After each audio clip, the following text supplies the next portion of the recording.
There is a kind of exhaustion that doesn't look like exhaustion at all. It wears a suit. It smiles in meetings. It hits every deadline. It is the quiet hum of a machine that never turns off, and because it never turns off, we assume it's infinite. But the most durable things in this world aren't the ones that never stop. They are the ones that know how to bend. The people who never take vacations don't look like they are drowning. To the outside world, they look like they are winning. They have the steady job, the clean record, the reputation for reliability. You see the small, polite smiles. You hear the efficient laughter. You see the curated social media posts celebrating hustle and grind. It looks like strength. It looks like ambition. But what you don't see is the heavy silence of a Sunday afternoon that feels like a threat. You don't see the heart that is barely holding together, kept beating only by the rhythm of a calendar that is overflowing. You don't see the panic that sets in when the phone stops buzzing. You've probably met someone like that. Maybe you work with them. Maybe you are someone like that. There is a specific kind of fear that lives in the chest of the person who cannot rest. It is the fear that if they stop moving, they will cease to exist. It is a shield, really, a frantic, shiny shield made of busyness. It protects them from the world, but it also traps them inside. Psychologically, this is often rooted in high-functioning anxiety and a deep-seated fear of stillness. It's called toxic productivity, and it is far more than just a strong work ethic. It is a survival mechanism. It starts early, usually in childhood, often in the quiet spaces between achievement and affection. But every time they swallow their need for rest, something inside them fractures. And today, we are going to talk about the cost of that fracture and why stopping feels exactly like dying.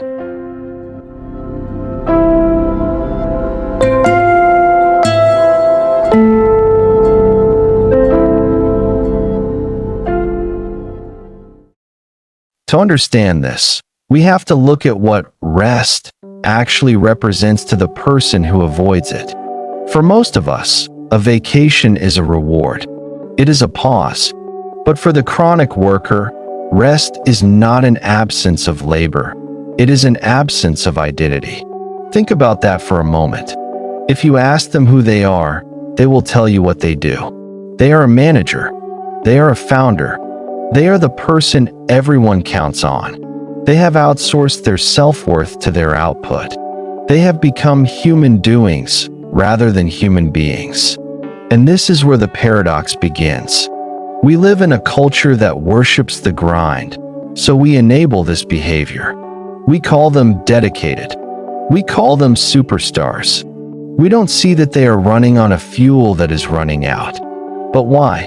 Why does the idea of a blank calendar induce panic?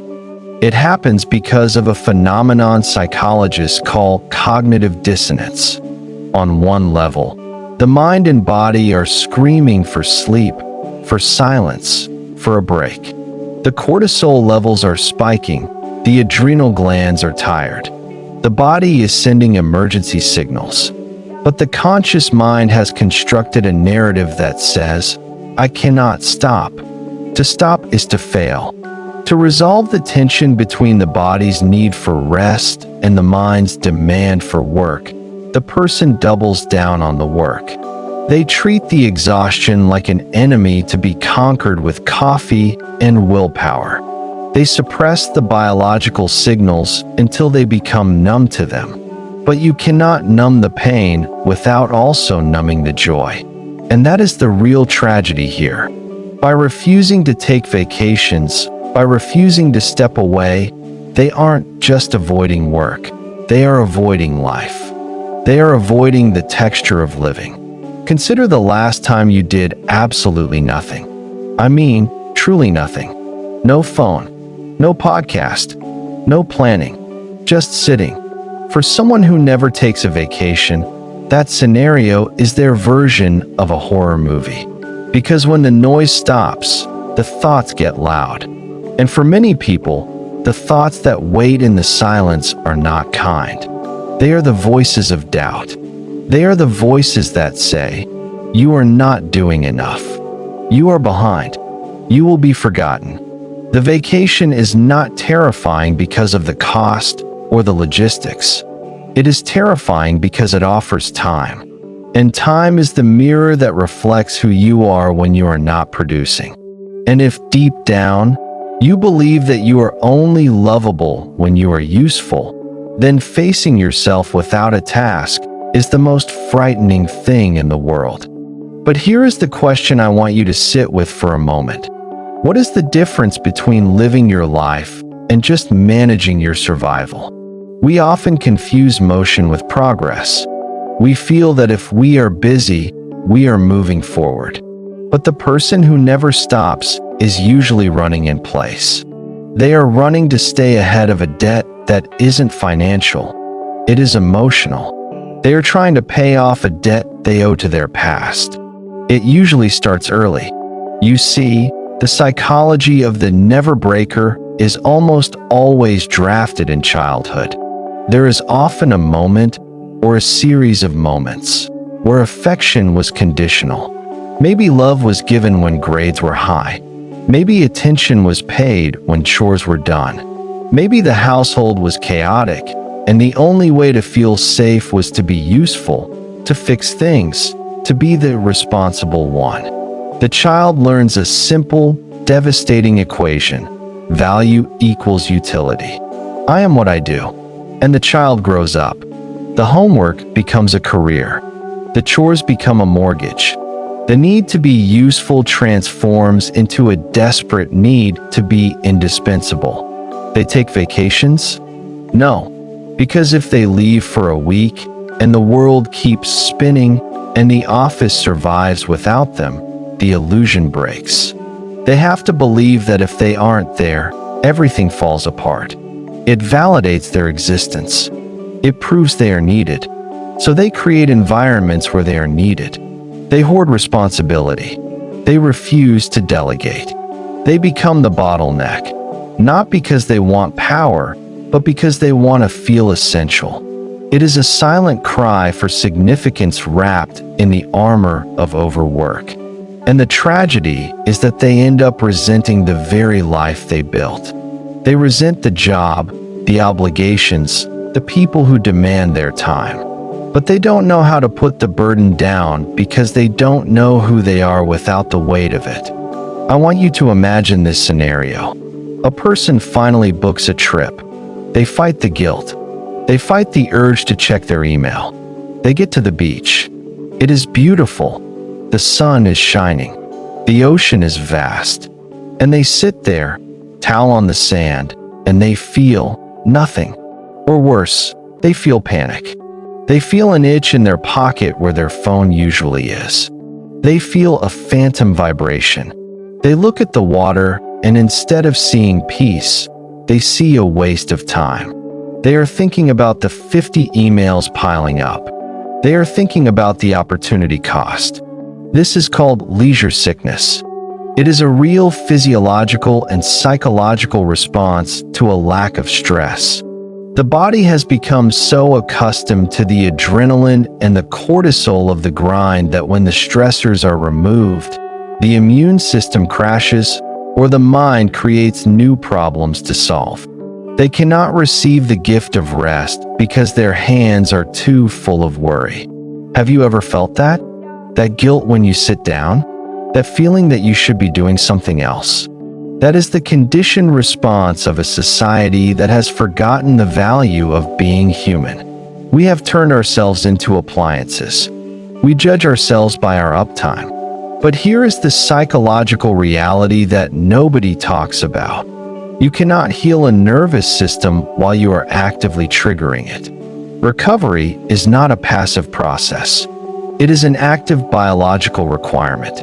Just like you need to sleep to clear the glymphatic waste from your brain, you need to disconnect to clear the emotional waste from your spirit. When these people refuse to take vacations, they are essentially walking around with a trash can that they never empty. Eventually, it overflows. It manifests as burnout or cynicism or a sudden, inexplicable rage at the smallest things. Or worse, it manifests physically. The body keeps the score. It will take a vacation for you if you don't take one yourself. It will force you to stop with a broken ankle, a heart attack, or a depression so heavy you cannot get out of bed. The body will collect the debt. But let's go deeper. Let's talk about the philosophy of this. Why do we worship this kind of self-destruction? There is a dark allure to the martyr of productivity. It allows us to avoid the deeper questions of existence. If I am always busy, I never have to ask myself if I am happy. If I am always busy, I never have to confront the loneliness that might be sitting in the corner of my marriage. If I am always busy, I never have to face the fear that my life lacks meaning. Busyness is the ultimate anesthesia. It numbs us to the ache of existence. And the people who never take vacations are the highest users of this drug. They are terrified of the quiet because the quiet asks them, "Is this it? Is this all there is?" And without the noise of the work, the answer might be yes. And that is a pain they are not willing to face. So they choose the grind. They choose the known pain of exhaustion over the unknown terror of emptiness. But here is the twist, the part that might feel uncomfortable. We envy them. We look at these people and we think, "I wish I had that drive." We admire their stamina. We project our own insecurities onto them. We feel bad because we aren't working as hard as they are. We participate in their illness. We validate their dysfunction. And in doing so, we hurt them. We become the audience for their performance. If everyone around them says, "Wow, you never stop," they hear, "Wow, you are lovable." We are complicit. We need to change the narrative. We need to stop seeing rest as a weakness and start seeing it for what it is, a discipline. Resting is not laziness. Resting is an act of rebellion against a culture that wants to turn you into a machine. Resting is an act of faith. It is the belief that you are valuable even when you are doing nothing. Think about the power of that statement. I am valuable even when I produce nothing. Can you say that? Truly? If you can't, you are not alone. Most of us cannot. We are waiting for the next achievement to validate our existence. But the people who never take vacations are just the extreme version of this. They are the ones running the race so fast they can't see that there is no finish line. Or worse, they are running a race that leads only to a cliff. So what is the cost? The cost is not just burnout. The cost is the loss of the self. You lose the ability to be present. You lose the ability to connect with others because you are always looking over their shoulder at the next task. You lose the capacity for awe. You walk through a museum and you think about the email you have to send. You watch a sunset and you calculate how many minutes of daylight are left before you have to drive home. You squeeze the juice out of every moment but never taste the sweetness. You become a ghost in your own life, haunting your own schedule. And eventually, the people around you stop trying to reach you. They know you are there, but they also know you are somewhere else. You are physically present, but psychologically, you are at the office. You are in the next meeting. You are solving a problem that doesn't exist yet. And the relationships wither. The connections fray. Because you cannot love someone from a distance. You cannot connect with someone if one foot is always out the door. And there is a profound loneliness in that. The person who never takes vacations is often surrounded by people, yet utterly alone. Because their currency is productivity, and you cannot pay for genuine connection with productivity. You pay for connection with time. You pay for connection with attention. You pay for connection with vulnerability. And the person who is armored against vulnerability who uses busyness as a shield, has no currency left to buy the things that actually matter. They end up with a resume full of achievements and a heart full of dust. It is a trade-off they make every day, usually unconsciously. They trade the depth of life for the breadth of accomplishment. They trade wisdom for information. They trade joy for adrenaline. And it is a bad trade. Always. I want you to consider a different perspective. What if the vacation isn't about escaping your life? What if the vacation is about returning to it? We treat vacations like we are breaking out of prison, but we built the prison. We are the guards and the prisoners. The time away isn't the reward. The time away is the reality check. It shows you that the world doesn't end when you stop typing. It shows you that your worth is not tied to your to-do list. It reminds you that there is a sky above you and a ground beneath you and air in your lungs that doesn't cost anything. It reconnects you with the sensory experience of being alive. The smell of rain, the taste of good food, the sound of silence. These are not luxuries. These are the building blocks of a human life. And when you starve yourself of them, you become spiritually malnourished. You become a husk. There is a concept in therapy called integration. It is the process of bringing together the different parts of yourself, the worker, the parent, the child, the lover, the dreamer, into a cohesive whole. For the person who never stops, there is no integration. There is only the worker. The worker eats up all the other parts. The worker cannibalizes the dreamer. The worker silences the lover.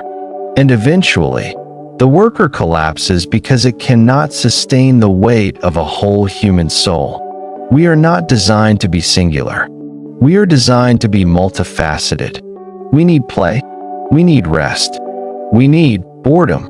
Boredom is where creativity lives. It is where the mind wanders and makes new connections.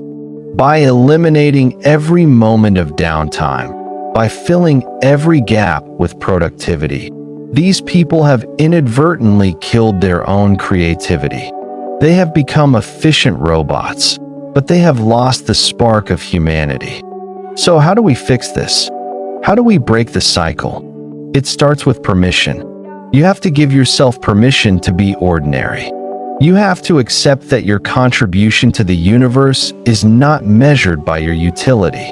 You are a human being, not a human resource. You don't need to earn your rest. You don't need to deserve a break.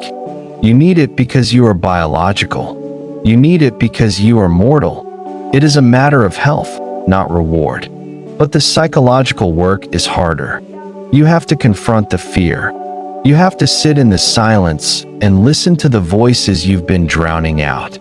You have to ask that terrified inner child, what will happen if I stop? And usually, the answer is, I will be abandoned, or I will be worthless.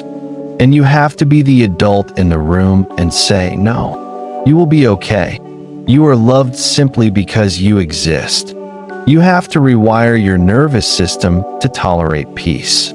This takes time. It is terrifying. It feels like withdrawal. But on the other side of that fear is a life that feels like yours, not a life that feels like a job. You have to relearn how to waste time. I say waste in quotes because truly, there is no such thing as wasted time. There is only lived time. Stare at a bird. Watch a cloud move. Sit with a friend and say nothing. These are not empty moments. These are the moments that fill the reservoir. These are the moments that give the work meaning. You cannot draw water from an empty well. If you never take a vacation, if you never refill the well, eventually, you start pumping up mud. And your work, your relationships, your life, it all becomes muddy. So, if you are watching this, and you feel that tightness in your chest when you think about taking a day off, I want you to try something small. Do something useless today. Something that has no point, no goal, no outcome. Take a different route home. Sit in a coffee shop without a book or a phone. Just sit. Feel the discomfort. Let it be there. Breathe through it. Show your brain that stopping does not lead to catastrophe. Show yourself that you are still you, even when you are not doing. It is a small act of rebellion. It is a small step toward freedom. The psychology of people who never take vacations is the psychology of fear. It is the fear of facing oneself. It is the fear of being ordinary. But the irony is that the most extraordinary thing we can do is to truly live our lives, to be present for them, to savor the short, strange, beautiful ride we are on. Don't let the drive for success steal the experience of living. The work will always be there. The emails will always be there. But this moment, this breath, this feeling, this connection, it will never come again. There is a strength in resting that is louder than any shout of productivity. It is the strength of knowing who you are. It is the quiet confidence of a person who understands that their value is intrinsic, not conditional. It is the ultimate act of self-love. And in a world that demands everything from you, giving nothing back for a moment might be the most powerful thing you can ever do. Thank you for spending this time with me. If this resonated with you, it probably means you are carrying a weight you were never meant to carry alone. But we can talk about that. In the comments below, I want you to answer this one simple question. What is the very first thing you would do if you had zero obligations for 24 hours and absolutely zero guilt? Be honest. Let's see what happens when we let ourselves dream of doing nothing. Until next time, breathe. You're doing better than you think.